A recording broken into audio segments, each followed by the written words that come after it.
Hello students, dear students, आज हम लोग फंक्शंस के अगले टॉपिक को देखेंगे। जो टॉपिक अभी हमारा चल रहा है उसका नाम है क्लासिफिकेशन ऑफ फंक्शंस, जिसके अंतर्गत अभी तक हमने कई वीडियोज को देख चुके हैं, कई फंक्शंस को हम लोग डिफाइन कर चुके हैं। आज हम उसी कड़ी में कुछ और फंक्शंस को डिफाइन करेंगे, जिसका पहला टॉपिक आपको होगा स्क्वायर फंक्शंस। पहला जो फंक्शन होगा स्क्वायर फंक्शन आज का।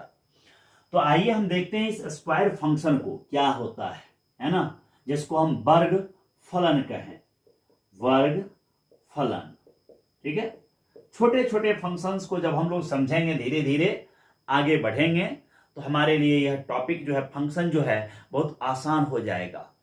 बहुत टफ नहीं है, बस थोड़ा सा लंबा है चैप्टर, समझे कि नहीं। और इसको पूरी तरह से अगर आप स्टडी कर लेते हैं तो मैथमेटिक्स के बड़े पोर्शन पे आपका पकड़ हो जाएगा। तो देखिए, सबसे पहले हम लोग स्क्वायर फंक्शंस को अब देख रहे हैं। अभी आज जो हमारा फंक्शन है, जिस जिस फंक्शन को पढ़ेंगे उसमें से आज का फर्स्ट फंक्शन हमारा स्क्वायर फंक्शन वर्ग फलन है। अब डिफिनेशन देखिए क्या कहता है। If f is mapping from R to R, f is mapping from R to R, and fx equal to x square, fx equal to x square, then function is called a square function, a square function। ठीक है, आपको हम पहले ही बताए हैं कि जो 11th-12th के लेवल पे जो फंक्शन हम पढ़ते हैं वह रियल वैल्यूड फंक्शन होता है। Real valued function it means जिसका domain set of real number का हिस्सा हो या खुद रियल नंबर हो, एंड रेंज जो होता है वह भी रियल नंबर का सेट हो जाए या रियल नंबर का सबसेट हो जाए। हिस्सा it means subset of real number. ठीक है, तो any function whose domain and range are the subsets of real number is called real valued function। इससे प्रीवियस वीडियो में इसके बारे में हम बात कर चुके हैं। तो आज उसी रियल वैल्यूड फंक्शन का एक अगला फंक्शन स्क्वायर फंक्शन हम लोग देख रहे हैं। अब यहां f is mapping from R to R है, तो आप देख रहे हैं जब ऐसा हम लिखते हैं R to R, तो आप जान जाते हैं, यहां जानते हैं कि ये डोमेन होता है। इसको हम लोग क्या बोलते हैं? डोमेन। और इसको क्या बोलते हैं? को डोमेन बोलते हैं, है ना। ये पूरा हमारा को डोमेन होता है, ये डोमेन होता है। को डोमेन पर हमको रिस्ट्रिक्शन देने की आवश्यकता नहीं होती है, लेकिन डोमेन में रिस्ट्रिक्शन देना जरूरी होता है, क्योंकि डोमेन आप फिक्स दे सकते हैं। डोमेन में आप चेंजिंग अगर लाते हैं तो तभी चेंजिंग लाइए जब डिफाइन होगा। अनडिफाइंड केस को आप डोमेन के अंदर रख ही नहीं सकते हैं।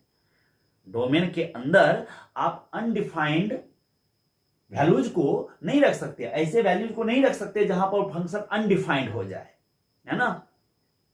तो अब आपका फंक्शन क्या है? fx equal to x square. ये है, आपको हम बताए हैं कि fx को y बोलते हैं, इसलिए y इक्वल टू आपको क्या हो गया? एक्स स्क्वायर हो गया। y इज इक्वल टू कितना? X square. अब फंक्शन हम पढ़ रहे हैं तो इसके साथ साथ अब थोड़ा थोड़ा ग्राफ भी आता जाएगा, और छोटे छोटे ग्राफ को जब हम सीखते चलेंगे स्थिर से, आराम से, तो आगे हमको ग्राफ का ट्रांसफॉर्मेशन करना, ग्राफ को मोड़ना, ग्राफ को एक जगह से दूसरी जगह शिफ्ट करना, ग्राफ को स्ट्रेच करना, ग्राफ को श्रिंक करना, ये सारा चीज जो है हमें बड़ी आसानी से समझ में आएगी। छोटा छोटा टॉपिक को पहले समझने की जरूरत है। तो चलिए आज हम पहले इस fx equal to x square के बारे में पूरी तरह से डिस्कस करते हैं। तो ये fx equal to x square तो हो गया। अब हमको इसके ग्राफ के बारे में थोड़ा सोचना चाहिए कि इसका ग्राफ कैसा खींचा जाएगा, किस तरह का इसका ग्राफ होगा, ये हमको यहां जानना है। तो देखिए, कई तरह के मैटर को यहां पर ध्यान में रखते हैं हम। ठीक है, जब हम ग्राफिकल एक ग्राफ का एक्सरसाइज लेके आएंगे तब वहां हम सारी बातों का मेंशन करेंगे, टोटल बात हम लिखेंगे कि ग्राफ खींचने के लिए क्या क्या चीज की आवश्यकता है टोटल तरह से। लेकिन जब अभी खींच रहे हैं तो कुछ कुछ बात को हम सीखेंगे। अब हम इसका ग्राफ खींच रहे हैं रियल में, अगर हम इसको खींच रहे हैं इट मींस ये खींच रहे हैं, है ना, दोनों एक ही चीज है। इसका ड्रॉ कर रहे हैं ग्राफ, इट मींस इसका ग्राफ ड्रॉ कर रहे हैं। तो अब हमारे पास है y equal to x square, है ना। तो चलिए यहां कुछ कुछ कॉन्सेप्ट निकाला जाए। क्या क्या निकाला, कुछ कुछ सॉरी जो है इससे रिलेटेड कुछ कुछ तथ्यों को निकाला जाए जो हमको ग्राफ खींचने में मदद करे। तो देखिए x की जगह 0 डालिए और y की जगह भी 0 डालिए, ठीक है। तो LHS इक्वल टू RHS हो रहा है या नहीं हो रहा है? x की जगह 0 डालिए और y की जगह 0 डालिए तो LHS और RHS बराबर हो जा रहा है। तो देखेंगे कि हाँ हो जा रहा है। इसका मतलब हुआ कि इट पासेस थ्रू ओरिजिन। ये कहां से पास करेगा? ओरिजिन से पास करेगा। यह जानकारी हमको मिल गया। ये कहां से पास करेगा? ओरिजिन से। फर्स्ट नोट हमको यहां से एक इंफॉर्मेशन हमको मिल गया, इट पासेस थ्रू ओरिजिन। और क्या क्या इंफॉर्मेशन मिलता है, थोड़ा और आगे बढ़ते हैं। नेक्स्ट आपको क्या करना है कि इसको एक बार डिफरेंशिएशन करना है, dy अपॉन dx। डिफरेंशिएशन करिए, d upon dx of y, that is the derivative of y with respect to x. It is read as the derivative of y with respect to x और d upon dx of y, ठीक। सो अब देखिए यहां पर इसका differentiation 2x हो गया, 2x, है ना। फर्स्ट जो डिफरेंशिएशन होता है, फर्स्ट डिफरेंशिएशन, उससे हमको कई तरह के इंफॉर्मेशन मिलते हैं। उसमें से एक इंफॉर्मेशन, ठीक है, एप्लीकेशन ऑफ डेरिवेटिव जब आएगा कैलकुलस का पोर्शन, तब जब वहां पर हम डिस्कस करेंगे। और फिजिक्स में भी आप पढ़े होंगे कि रेट फाइंड करने के लिए डिफरेंशिएशन का यूज करते हैं हम लोग वहां भी, है ना।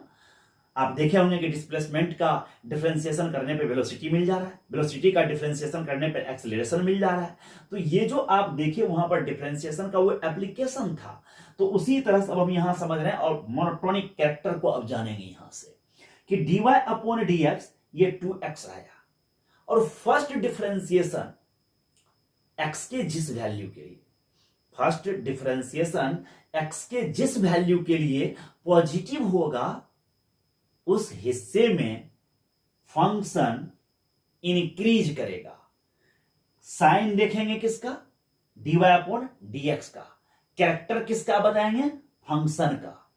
अच्छे तरीके से आप समझ लीजिए इस बात को कि चिन्ह हम इसका देखते हैं कि ये कहां पॉजिटिव है और कहां नेगेटिव है, और बात करते हैं हम फंक्शन के बारे में, ठीक है ना। तो फर्स्ट डेरिवेटिव से हमको ये इंफॉर्मेशन मिलता है कि कोई फंक्शन किस हिस्से में पॉजिटिव होगा और किस हिस्से में वो इंक्रीजिंग होगा और किस हिस्से में वो डिक्रीजिंग होगा। ये फर्स्ट डिफरेंशिएशन से हमको इंफॉर्मेशन मिल जाता है। तो अब बताइए, ये x पॉजिटिव होगा तो ये भी पॉजिटिव होगा, अगर x निगेटिव होगा तो ये भी निगेटिव होगा। तो अब हम यहां लिख सकते हैं ऐसे, ठीक है, कि ग्रेटर देन 0, है ना, किसके लिए? For all x greater than 0। और यही चीज लेस देन 0 है किसके लिए? For all x less than 0। हमको ये यहां से इंफॉर्मेशन मिलता है, ठीक है। तो अब आप यहां तक देख लिए कि पॉजिटिव x के लिए, ग्रेटर देन 0 के लिए, ठीक है, x ग्रेटर देन 0 के लिए ये पॉजिटिव है, x लेस देन 0 के लिए ये नेगेटिव है। ये आप देख लिए यहां।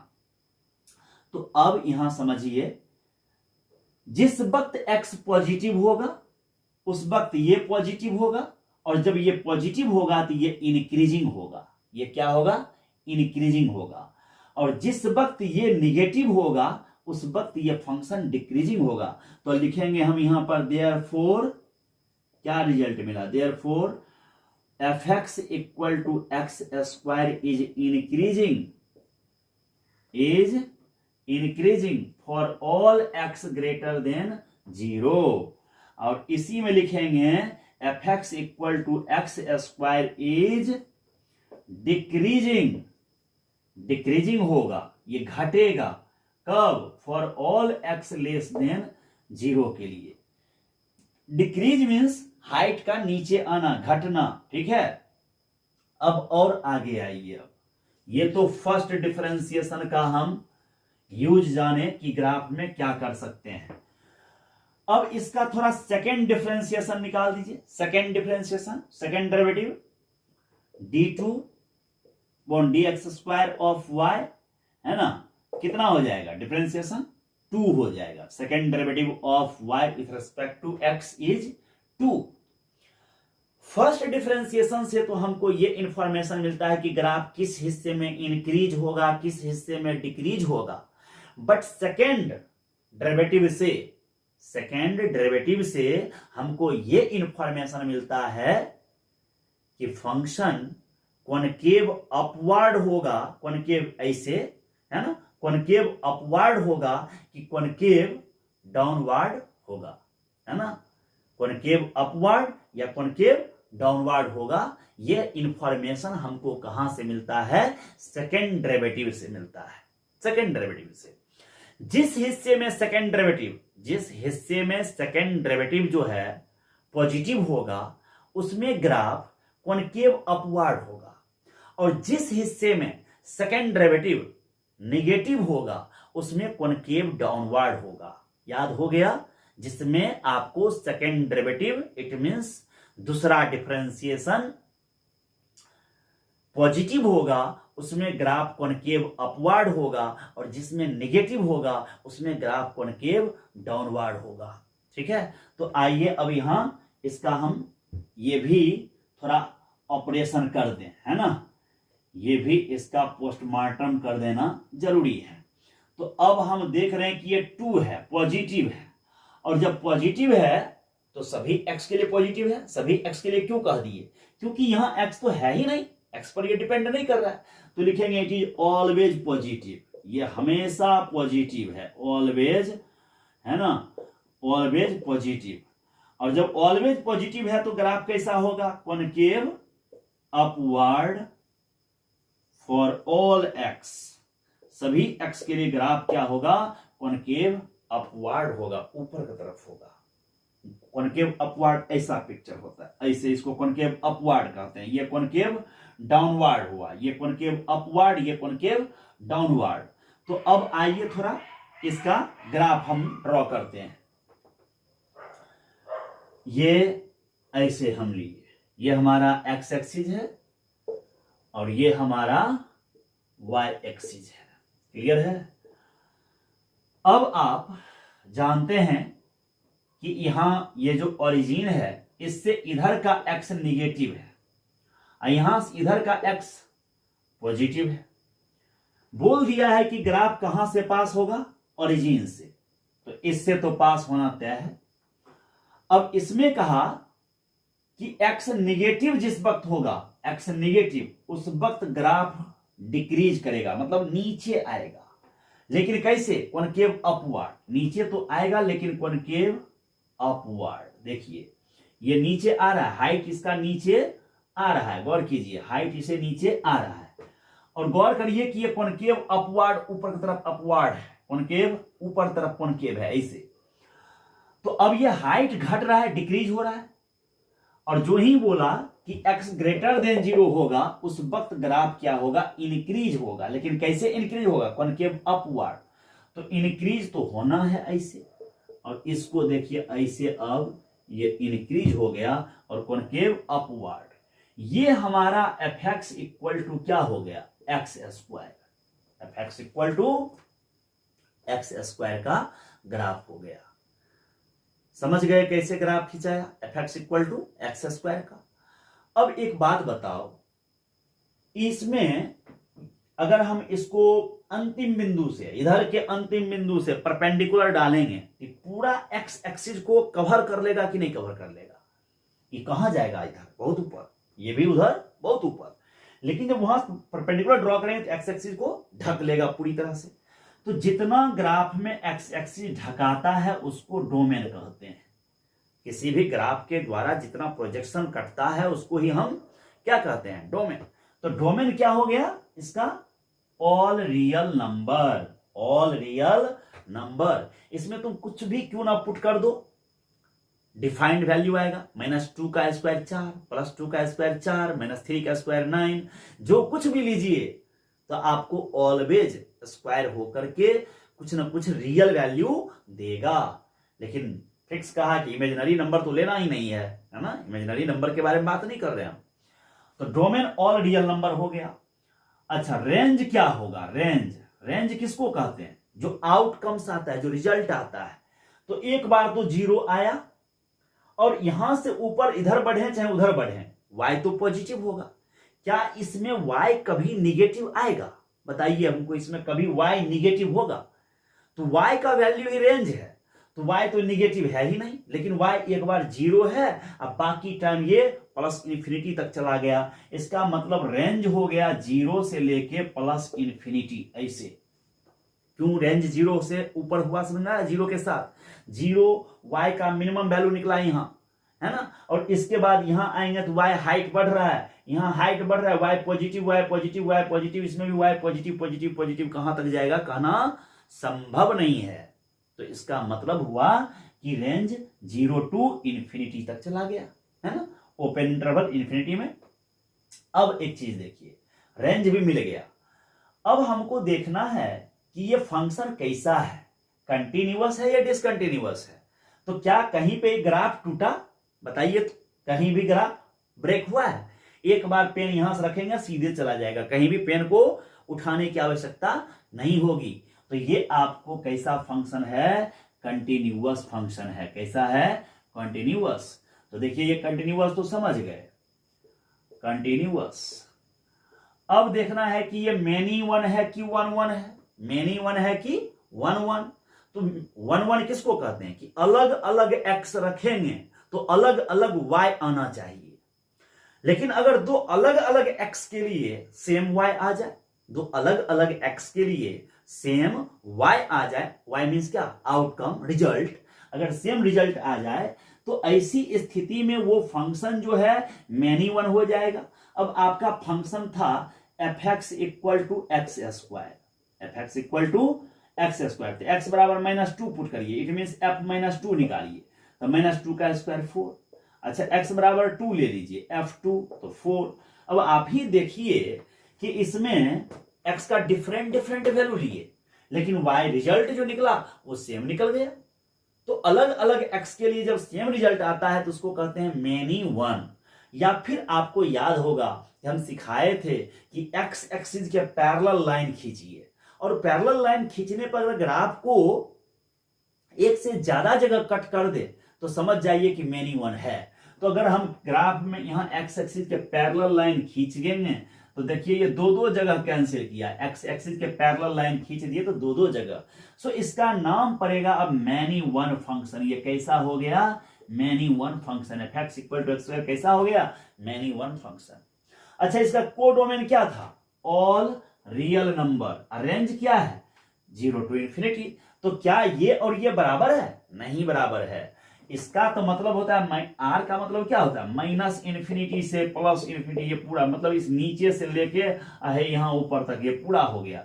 तो नीचे का हिस्सा तो आया ही नहीं रेंज में। जब तक ये पूरा नहीं आएगा तब तक तो 1 2 नहीं होगा। तो ये फंक्शन कैसा हो गया? इनटू फंक्शन हो गया। जब तक कोडोमेन और रेंज बराबर नहीं हो जाए तब तक 1 2 नहीं होता, इनटू होता है। So into function fx equal to x square कैसा फंक्शन? Into function. तो देखिए, एक फंक्शन को जब हम लेकर के चलते हैं तो उसके सारे मैटर्स को समझने की कोशिश होती है। छोटे छोटे टॉपिक्स को दिमाग में लाने से कॉन्सेप्ट का जब हमारे अंदर जगह मिलता है, कॉन्सेप्ट भरता है, तो फिर इंडक्शन मिलता है क्वेश्चन को देखने पे। जब आप सेंटेंस बोल रहे होते हैं तो इसलिए बोल पाते हैं क्योंकि आपके पास शब्दों का जो है स्टोरेज है। अगर आपको शब्दों का स्टोरेज नहीं रहेगा तो आप सेंटेंस नहीं बोल सकते। आपको बोलने की प्रेरणा तब मिलती है जब आपके अंदर शब्द हैं, वर्ड्स हैं। ठीक उसी तरह से मैथमेटिक्स में भी है कि किसी क्वेश्चंस को बनाने के लिए आपके अंदर कॉन्सेप्ट का स्टोरेज होना जरूरी है। और जब क्वेश्चन आप देखिएगा तो तुरंत अंदर से इंडक्शन मिलेगा और आप बड़ी आसानी से क्वेश्चन को सॉल्व कर सकते हैं। तो छोटी छोटी बातों को पकड़ना सीखना है इसमें, ठीक है। और ये देखिए पूरी तरह से स्क्वायर फंक्शन अब डिफाइन हो गया। अब आप स्क्वायर फंक्शन को सीख गए हैं, तो नेक्स्ट फंक्शन पे आइए। अगला फंक्शन हमारा क्यूब फंक्शन होगा। नेक्स्ट अब हम क्यूब फंक्शन को देखेंगे, ठीक है ना। छोटे छोटे फंक्शंस को अभी पहले समझेंगे, जिससे कि आगे हमको ग्राफ में हेल्प मिले। एरिया बाउंडेड बाय कर्व जब आएगा इंटीग्रेशन में, एप्लीकेशन में, तो फिर वहां पर हम जो है ग्राफ बड़ी आसानी से खींच पाएंगे, यदि अभी हम छोटे छोटे ग्राफ को समझना स्टार्ट करते हैं तो, है ना। fx इक्वल टू, अब हम क्यूब फंक्शन देख रहे हैं। क्यूब फंक्शन देखिए, एक दिन में हम ज्यादा फंक्शन आपको नहीं पढ़ा रहे हैं, धीरे धीरे हम फंक्शन को आगे ले जा रहे हैं, है ना।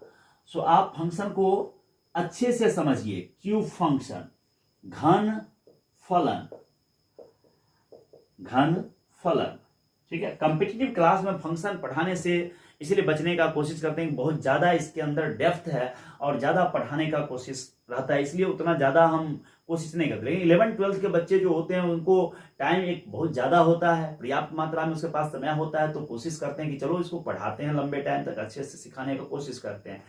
लेकिन अभी अब आप लोगों के पास वक्त है, लॉकडाउन का टाइम है, तो इस टाइम बहुत अच्छे से इस फंक्शन को समझ लीजिए, ठीक है। आइए क्यूब फंक्शन को देखिए। क्यूब फंक्शन, घन फलन क्या है। क्यूब फंक्शन फिर उसी तरह से डिफाइन करेंगे। If f is mapping from R to R, f is mapping from R to R and fx equal to xq, ये सारा पोलिनोमियल फंक्शन का ही केस है। याद होगा कि पोलिनोमियल के फंक्शन में आपको हम लिखाए हुए हैं कि डोमेन ऑल रियल नंबर होता है। पोलिनोमियल फंक्शन में डोमेन क्या होता है, ऑल रियल नंबर होता है। और हम ये भी बताए थे कि यदि ऑड डिग्री का पोलिनोमियल इक्वेशन होगा, ऑड डिग्री का पोलिनोमियल इक्वेशन होगा, तो उसका रेंज ऑल रियल नंबर होता है, -∞ टू +∞ होता है। लेकिन अगर इवन डिग्री का पोलिनोमियल फंक्शन होगा, तो ऐसी स्थिति में फिर उसका हमको रेंज निकालना पड़ता है, समझना पड़ता है कि क्या होगा, समझे ना। तो अभी फिलहाल हमारा ये देखिए पोलिनोमियल फंक्शन ऑड डिग्री का है, तो ये तो समझ गए कि इसका रेंज ऑल रियल नंबर हो जाएगा। लेकिन कैसे, क्यों, आइए देखते हैं पहले, है ना, समझिए। यहां तक लिख लिए fx equal to xq, then f is called,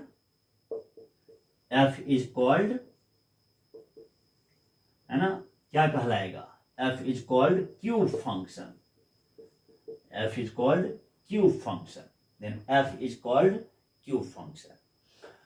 अब हम fx इक्वल टू xq को थोड़ा इसका पोस्टमार्टम करते हैं। आइए कैसे इसका पोस्टमार्टम करते हैं, जिस तरह से अभी थोड़ी देर पहले fx इक्वल टू x² का पोस्टमार्टम किए थे, और वहां से कई तरह के इंफॉर्मेशन हमको मिले थे, कई तरह की सूचनाएं मिली थी, है ना।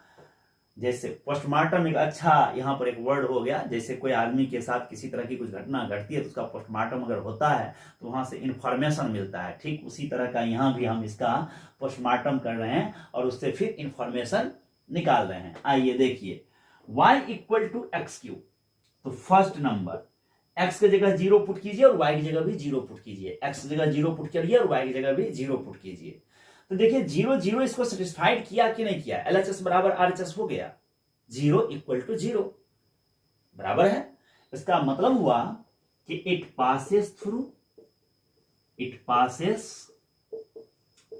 थ्रू ओरिजिन, मूल बिंदु से इसको पास करना पड़ेगा, ये आप जान गए, है ना। सेकेंड नंबर बात, चलिए इसका डिफरेंशिएशन करिए थोड़ा, dy अपॉन dx, 3x² आ गया, है ना, d upon dx of y, derivative of y with respect to x is equal to 3x²। अब थोड़ा गौर करिए, ये जो स्क्वायर है क्या कभी नेगेटिव होगा, कभी भी, क्योंकि यहां तो पुट करना है real number, always real number लेना है, इमेजिनरी तो लेना नहीं है। तो किसी भी रियल नंबर का स्क्वायर पॉजिटिव होता है, किसी भी रियल नंबर का स्क्वायर क्या होता है, पॉजिटिव होता है। आप सब जानते हैं कि किसी भी रियल नंबर का स्क्वायर करने पे पॉजिटिव होता है।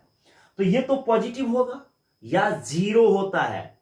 स्क्वायर ओनली पॉजिटिव ही नहीं होता है, जीरो भी होता है ना। तो आप ऐसे कह सकते हैं कि किसी भी रियल नंबर का स्क्वायर नॉन निगेटिव होता है। ये बहुत परफेक्ट वर्ड होगा यहां पर, है ना, कि किसी भी रियल नंबर का स्क्वायर जो है वह नॉन निगेटिव होता है। नॉन निगेटिव कहे इसका मतलब जीरो अलाउ कर दिए और पॉजिटिव अलाउ कर दिए, है ना। सो जीरो होगा या पॉजिटिव होगा। तो निगेटिव तो ये कभी नहीं होगा। इसका मतलब हुआ कि ये या तो जीरो के बराबर है या जीरो से ज्यादा है। For all x belongs to R, मतलब सभी रियल नंबर के लिए, सभी रियल नंबर के लिए इसको फॉर एवरी, फॉर ऑल ये पढ़ते हैं, ठीक है ना। तो ये हो गया। तो कहता है ये for all x belongs to R, all real number के लिए या तो ये जीरो के बराबर होगा या पॉजिटिव होगा। और आपको पता है कि जिस हिस्से में फर्स्ट डिफरेंशिएशन पॉजिटिव होता है उस हिस्से में ग्राफ इंक्रीज करता है। इसका मतलब हुआ the function f x equal to x cube is increasing function for all x belongs to r, for all x belongs to r, सभी रियल नंबर के लिए ये फंक्शन क्या करेगा, इंक्रीज करेगा, ठीक है। अब आप आइए तीसरा नंबर पे, इसका second derivative of y with respect to x, है ना, second derivative of y with respect to x। तो चलिए अब इसको डिफरेंशिएट करिए, जो इसका 3x स्क्वायर का, तो कितना आएगा 6x। अब यहां से देखिए इसका पोस्टमार्टम करते हैं, क्या होता है 6x। जिस वक्त x निगेटिव होगा उस वक्त यह भी निगेटिव होगा, और जिस वक्त x पॉजिटिव होगा उस वक्त यह भी पॉजिटिव होगा, नहीं होगा। तो अब हम यहां लिखेंगे, है ना, less than 0 for all x less than 0। ये जो है 6x या लेस देन 0 होगा, है ना, कब, x लेस देन 0 के लिए। और यही चीज ग्रेटर देन 0 होगा, 6x ग्रेटर देन 0 होगा, किसके लिए, तो for all x greater than 0 के लिए, ठीक है। अब ये आप जानते हैं कि जिस हिस्से में सेकेंड डिफरेंशिएशन से क्या इंफॉर्मेशन मिलता है, भूल मत जाइए। सेकेंड डिफरेंशिएशन का क्या यूज है ग्राफ में, तो कॉन्केविटी के लिए, कॉन्वेक्सिटी के लिए, कॉन्केविटी कॉन्वेक्सिटी जो बोल लीजिए, तो वो बताता है कि किस तरह का उसमें कर्विंग क्रिएट होगा, कैसा कर्व तरह से वो क्रिएट होगा। तो कॉन्केव ज्यादा याद रखना आसान होता है। तो अब यहां जब x लेस देन 0 है तो बोलिएगा कॉन्केव, देखिए निगेटिव के लिए कॉन्केव डाउनवर्ड, अब पॉजिटिव के लिए कॉन्केव अपवर्ड। इट मींस जब x का वैल्यू पॉजिटिव होगा तो ग्राफ कॉन्केव अपवर्ड होगा, और जिस वक्त डबल डिफरेंशिएशन निगेटिव होगा उस वक्त ग्राफ कॉन्केव डाउनवर्ड होगा। तो आइए इसका हम ग्राफ खींचे। ये देखिए, ये आपका x एक्सिस, ये आपका y एक्सिस, और फंक्शन ऑलवेज इंक्रीजिंग, कभी वो देख लीजिए लिखा हुआ is increasing function for all x belongs to R, always increase ही करना है, कभी घटना नहीं है। तो अब यहां से इसको 0 से चालू करते हैं, और यहां से राइट साइड x पॉजिटिव है, तो पॉजिटिव x के लिए कॉन्केव अपवर्ड, इधर हम लिख देते हैं कॉन्केव अपवर्ड, इसमें होना है concave upward x greater than 0 के लिए, इसमें होगा concave downward x less than 0 के लिए। लेकिन इंक्रीज तो करना पड़ेगा, ऊपर तरफ बढ़ना पड़ेगा, y को बढ़ना पड़ेगा। तो देखिए ये ऐसे अब कॉन्केव अपवर्ड और ये इंक्रीज होता चला गया, क्लियर है, इंक्रीज होता चला गया। और इसमें बोला कि x लेस देन 0, तो x लेस देन 0 इधर है, निगेटिव है इधर। अच्छा, जब x निगेटिव होगा तो y भी निगेटिव होगा, चेक करिए, यहां पर -2 लीजिए, -2, तो -2 का होल क्यों, +8 आएगा कि -8 आएगा, तो -8 आया, निगेटिव आया। सो निगेटिव x के लिए निगेटिव y आएगा, इतना तो जान गए। नेगेटिव एक्स के लिए क्या, negative y. So negative y आएगा तो नीचे ग्राफ खिंचाएगा ना कि ऊपर। तो अब यहां देखिए इसी को हम थोड़ा ऐसे कर दिए, ठीक है। अब आप गौर करिए तो ये ऊपर की तरफ जा रहा है रियल में, हम इसको एरो ऐसे देना नहीं चाह रहे हैं, ऐसे देना चाह रहे हैं। देखिए जैसे जैसे आप लेफ्ट टू राइट मूव करिएगा, ग्राफ इंक्रीज हो रहा है कि डिक्रीज हो रहा है, ये ग्राफ में चेक करने के लिए ऑलवेज एक्स एक्सिस पर लेफ्ट टू राइट मूव करना है, कभी राइट टू लेफ्ट मत आइएगा, ऑलवेज लेफ्ट टू राइट। तो जैसे जैसे आप उधर बढ़िएगा तो देखिए ये हाइट अभी इतना है, ये अब इतना है, अब ये इतना है, ये इतना है। आप कहिएगा कि हाइट घट रहा है, लेंथ घट रहा है, लेकिन ये सोचना आपके लिए गलत होगा, क्योंकि ये -10 हाइट मान लीजिए है, ये -5 होगा, ये -3 होगा, ये -2 होगा। तो बताइए अब क्या हो रहा है, मैग्नीट्यूड के तौर पे वो घट रहा है, लेकिन अलजेब्रिकली अगर सोचें हम, साइन के साथ सोचें हम, तो ये रियल में क्या हो रहा है, बढ़ रहा है। -10, -5, -3, -2, यहां 0, तो ये बढ़ रहा है। तो इधर भी ये ग्राफ इंक्रीज हो रहा है, यहां भी आपको ग्राफ इंक्रीज ही हो रहा है, ऊपर बढ़ रहा है, लेकिन इस हिस्से में कॉनकेव डाउनवर्ड, इस हिस्से में कॉनकेव अपवर्ड। ये fx = x³ हो गया। अब आप इस पिक्चर में आइए, बताइए डोमेन, डोमेन क्या होगा। तो फिर ऑल रियल नंबर, चूंकि इधर भी पूरा एक्स एक्सिस नेगेटिव कवर हो गया, इधर से पॉजिटिव कवर, पूरा एक्स एक्सिस कवर हो गया। अब रेंज पे आइए, रेंज देखिए तो इसका लास्ट बिंदु से इधर परपेंडिकुलर डालिए, यहां से इधर डालिए, पूरा वाई को ओवरलैप कर लिया, कवर कर लिया, तो पूरा वाई कवर हो गया, तो रेंज ऑल रियल नंबर हो गया, है ना। अब इसको देखिए कि ग्राफ कहीं टूटा नहीं, तो ये कंटिन्यूअस हो गया, कंटिन्यूअस। और अब देखिए कि अगर कहीं भी आप पैरेलल टू एक्स एक्सिस खींचते हैं तो ग्राफ केवल एक जगह कट रहा है, केवल एक जगह, यहां खींचे सिंगल जगह, यहां खींचे सिंगल जगह, तो इसको 1-1 फंक्शन कहेंगे। क्या कहेंगे, 1-1 फंक्शन। अच्छा देखिए इसका कोड डोमेन क्या था, ऑल रियल नंबर, रेंज भी ऑल रियल नंबर, तो ऑन-टू फंक्शन। क्या हो गया, ऑन-टू फंक्शन। तो अब यहां से देखिए 5 तरह का बात हम आपको निकाल दिए। तो इस तरह से आप यहां सीख गए कि क्यूब फंक्शन क्या होता है, इसका ग्राफ कैसा होता है, स्क्वायर फंक्शन भी आप देख चुके हैं। नेक्स्ट अब हमारा एक स्क्वायर रूट फंक्शन होगा, स्क्वायर रूट फंक्शन। फिर हम लिखेंगे एक्सपोनेंशियल फंक्शन, फिर आएंगे लॉगरिदमिक फंक्शन, ठीक है। तो इस तरह से आगे ये बढ़ता जाएगा। अगला सब जो फंक्शन आएगा वहां से आप बेहतर तरीके से डोमेन निकालना सीख पाएंगे। जब अच्छे अच्छे फंक्शंस को और हायर लेवल के फंक्शंस में आएंगे तो हमारा डोमेन जो है सो चेंज होना स्टार्ट होगा और वहां हमको नए नए तरीके से डोमेन निकालना सीखना होगा। तब तक के लिए आप लोग इस दोनों फंक्शन को समझ लीजिए, square functions and cube functions को। जब हम अगले फंक्शन अगले वीडियो में बनाएंगे तब आपको हम स्क्वायर रूट फंक्शन और फिर एक्सपोनेंशियल फंक्शन, फिर लॉगरिदमिक फंक्शन, धीरे धीरे 2-2 फंक्शन 3-3 फंक्शन करके आपको हम वीडियो बना करके देते चले जाएंगे। तब तक इसको आप देखिए, वीडियो कैसा लगा इसके बारे में कमेंट में जरूर लिखिए और कृपा करके आप अपने सोशल साइट्स के द्वारा, सोशल ऐप के द्वारा, व्हाट्सएप हो चाहे फेसबुक हो चाहे मैसेंजर हो चाहे टेलीग्राम हो या फिर अन्य कोई ऐप हो, हाइक हो, तो उन सब से आप हमारे इस वीडियो के लिंक को अपने साथियों के साथ शेयर करें यदि आपको अच्छा लगता हो तो, ठीक है। तब तक के लिए आप लोगों को जय हिंद, जय भारत।